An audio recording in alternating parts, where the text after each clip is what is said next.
What's up, YouTube? Today I'm going to be doing a full review on the new Walmart HP Pavilion gaming laptop. Now, this is a budget gaming laptop, originally going for $600, but the price was moved down to $480, and I already know what you're thinking. Hey, that's not going to be that good of a laptop. Games are going to lag. You're going to have to turn the settings down. But you know what? I think you'd be surprised. It's actually a really good computer, at least with what I've been doing with it. Now, I'm not a super heavy gamer, but I've played a few games that require some decent specs, and I've also seen plenty of YouTube videos where people are playing like Overwatch on it, and it's running really smoothly. So overall, I would highly recommend this if you're just getting into PC gaming and need kind of something budget before you get something better. So let's go ahead and take a look. Now, let's get some basic specs out of the way before I talk about the good stuff. It's a 15.6-inch screen with a 1920 by 1080 display. It has a supposedly HD widescreen webcam. Now, it's not horrible. It's good for Skype and stuff, but don't expect it to be amazing. Now, before I actually say anything else, you may notice that there's actually some apparent fingerprints on there. It's really prone to that for some reason. I never had a problem with that with my old computer.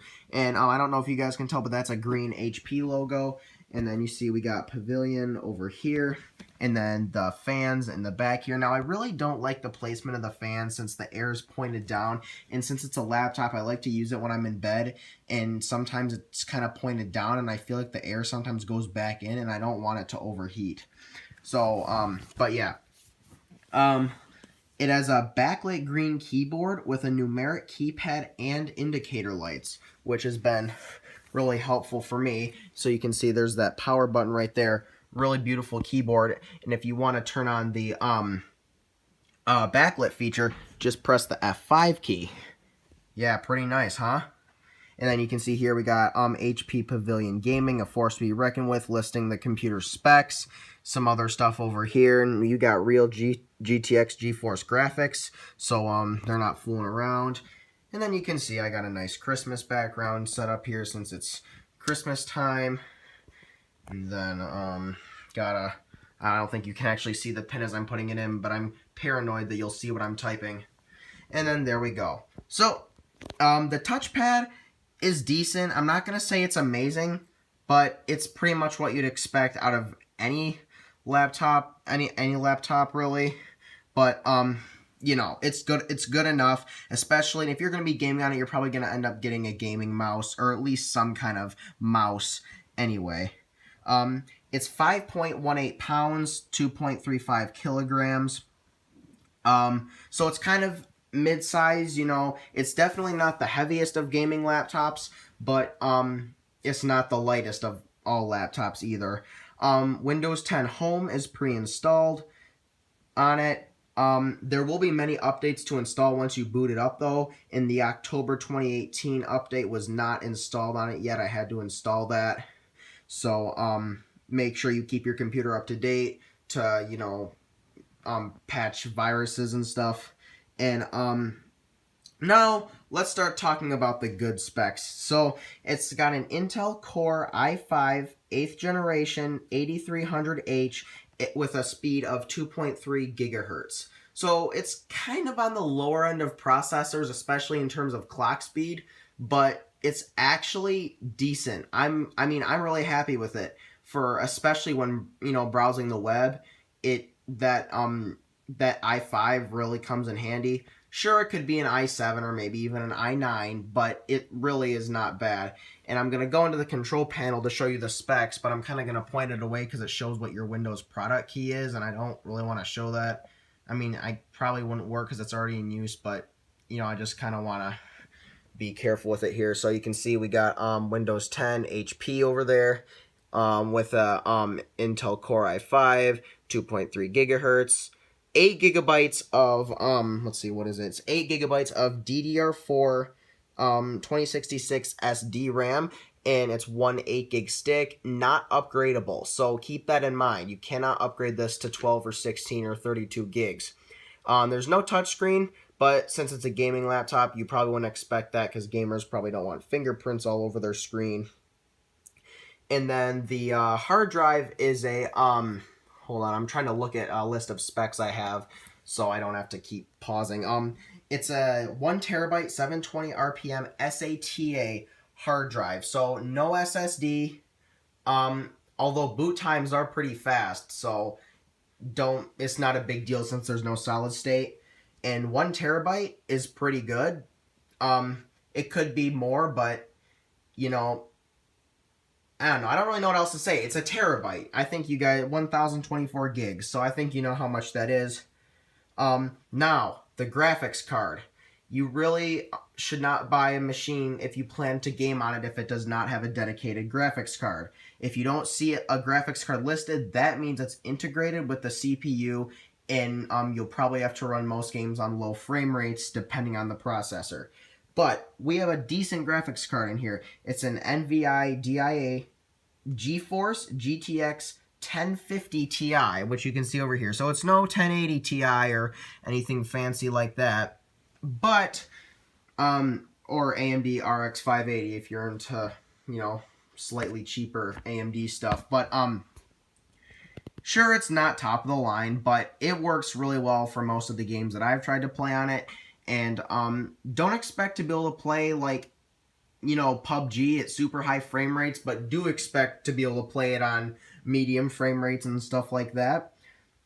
And then, now that we've kind of got that out of the way... Oh, before I forget, there's 4 gigabytes of video dedicated memory, so that's going to be good, especially when gaming. So ports. Let's get to the ports. There is, 1 HDMI port, or no, that's not... Oh, is that an Ethernet port? I didn't think that was an Ethernet... I don't know, is that what that is, you guys? Is that an Ethernet port? I'm not quite sure, but there is, where's that? Oh, it was right there. There's the... I'm going to try to bring it into the light so you guys can see it a little better there. So you can see, I think that's an Ethernet port. I didn't think there was one. I made a point in my video to not bring it up, but you can see there is the HDMI port, 2 or 3 USB ports. You can see there I have the receiver for my mouse plugged in on that one, and then on the side here you can see that there's 2 other USB ports. And then over here, there's an SD card slot. No micro SD, but you can just get an adapter for that, so that's all good in the hood. So yeah, let's do some tests. Let's show you how this thing really works. Alright, so the keyboard is pretty good. Now, I don't actually know how to type, but from what I've experienced, I still use it for essays and stuff for school or whatever.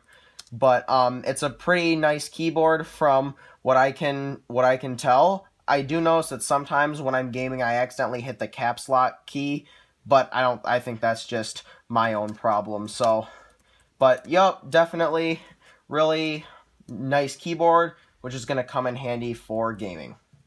Alright, so in order to do a couple of tests, I have brought out my old laptop, which I'm probably going to end up selling. Now, this is only an Intel Celeron at 1.1 gigahertz. Yeah, you heard me right, 1.1. Most computers from like the mid to late 2000s have significantly more processing power than that. But we're just going to be doing some quick side-by-side comparisons just to show you how a i5 blows away a Celeron.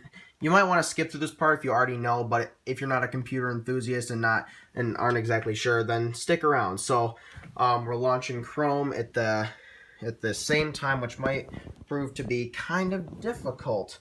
But hold on, I'm just gonna click on them and then I'll show you. So, all right, boom, already loaded, and this one hasn't even started yet. I did click on it. See? So you can see that's just me chilling with my dog. So you can see that one opened so quickly, and this one is finally bringing about itself to load the home page of what is known as Google Chrome. And can it load my background picture?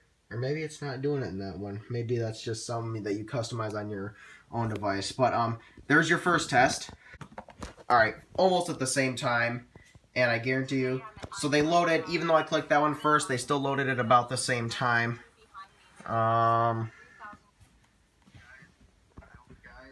And then you can go and you can see, look how long it takes to full screen. That's how long it takes. That's what I lived with for 4 months. I act like my life is hard. And then you can see that one full screens really quickly. Now we're going to get into the gaming well, not benchmarks, but just kind of clips of how smooth gameplay is. Not even going to try on this one, because it'll probably it'll slow down my system to the point where I'll probably end up just shutting it off.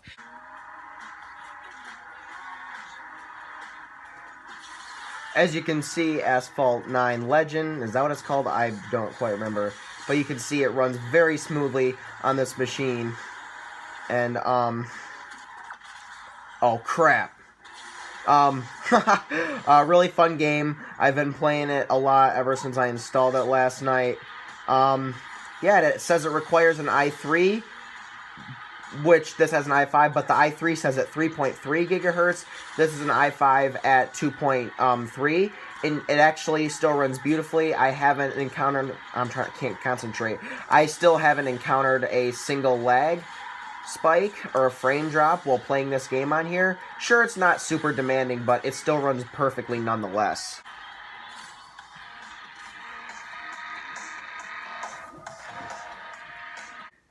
Now, I don't have Minecraft Java, but Minecraft Windows 10 Edition runs beautifully on this. And now I don't know exactly what settings those are, but it was whatever default settings they were set to. And I had a big problem with this game on my old computer. However, for some reason, the trackpad doesn't seem to be very responsive at all, so I would definitely recommend using a mouse. And whenever I play Minecraft, I always use a mouse, because there's no way you can possibly play that on a touchpad. But Minecraft, and I'm sure Java Edition would run just fine too. Now, well, it's important to note that this game isn't exactly hardcore. My old computer with a, integrated graphics card, Intel Celeron, all that, could not do this. It was so laggy, most people wouldn't even try to play it. I sort of tried to deal with it, but it was so slow, so laggy, and just good to note that on this, it runs absolutely perfectly with no frame drops. So is it worth it buying a budget gaming PC or laptop when you only have maybe $600, $700, $800? Yes. Yes, it is. Or build your own, but not everybody's tech savvy like that. I couldn't build my own PC. I'd have to do a bunch of research and also level up in patience, get some XP in that. But yes, it is worth it. This laptop will not be able to run Forza Horizon 4 amazingly. It will be able to run it. I'm not familiar with the game, but I didn't feel like downloading so many gigabytes of it just to show you a 5-second clip. But I'm sure it's gonna run fine if you turn down the settings. But yes, it is worth it. If you want to buy this, I'll put a link to it in the description. Walmart's been sold out for a while. It's been a really popular product. But of course, you can always find one like it. Well guys, that is it for this video. Thank you for watching. Be sure to smash that thumbs up button and that subscribe button so much that you break your monitor and have to buy a new one. That's IceCreamJunkie, shutting down.